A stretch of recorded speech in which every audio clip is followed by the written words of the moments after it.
কিশোরগঞ্জে কোটা সংস্কারের দাবিতে আন্দোলনরত শিক্ষার্থীদের উপর হামলা চালিয়েছে ছাত্রলীগ যুবলীগের কর্মীরা। এতে ত্রিমুখী সংঘর্ষ শুরু হয়। আহত হয়েছে 50 জন। বেলা 11:30টার দিকে শহরের গৌরাঙ্গ বাজার থেকে সংঘর্ষ শুরু হয়। পরে সারা শহরে এই সংঘর্ষ ছড়িয়ে পড়ে। জানা গেছে, কোটা সংস্কারের দাবিতে শহরের বিভিন্ন স্কুল কলেজে শিক্ষার্থীর আন্দোলন শুরু করে। পরে আন্দোলনরত শিক্ষার্থীদের ছাত্রলীগের নেতাকর্মী ধাওয়া দিলে সংঘর্ষ শুরু হয়। এ সময় ছাত্রলীগের নেতাকর্মীরা বেশ কয়েকটি ককটেল বিস্ফোরণ ঘটায়। পরে পুলিশ এসে আন্দোলনরত শিক্ষার্থীদেরকে ধাওয়া দেয়। সংঘর্ষ থামাতে পুলিশ বেশ কয়েক রাউন্ড রাবার বুলেট ও টিয়ার শেল নিক্ষেপ করে। সময় সংবাদ কাভার করতে গিয়ে 5 সংবাদকর্মী আহত হয়েছে। এছাড়াও বেশ কয়েকজন পুলিশ সদস্য আহত হয়েছেন বলে জানা গেছে।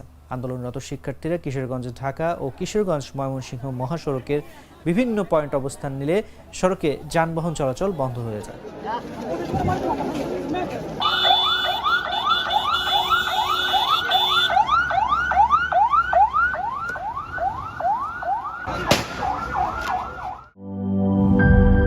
শিয়া বাটার ও ভিটামিন ই সমৃদ্ধ lily glam beauty soap. Lily, always beautiful.